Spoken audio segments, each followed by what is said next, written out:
মহাযজ্ঞের আয়োজন করেছেন ছোটন চক্রবর্তী, চিঙ্কু চক্রবর্তী, ওনার পরিবার পরিজন এবং উপস্থিত প্রত্যেকের বিশ্ব জীব জগতের কল্যাণ কামনা করি। আমার জীবনের ধ্রুবতারা যুগ পুরুষোত্তম পরম প্রেমময় শ্রী ঠাকুর অনুপচন্দ্রের পাদপদ্ম।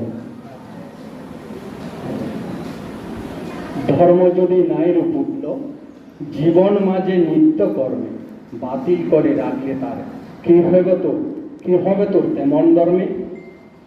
আমার পরম পিতা সংসারে সেজে এসে প্রথমেই আমাদেরকে ধর্মের সম্বন্ধে বলছেন। ধর্ম সম্বন্ধে অর্থ আমরা অনেকেই জানি না।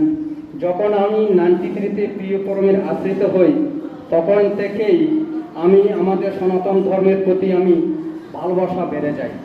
কেন বাঁচতে হলে ভালোবাসা প্রিয়জনকে দত্ত হয়।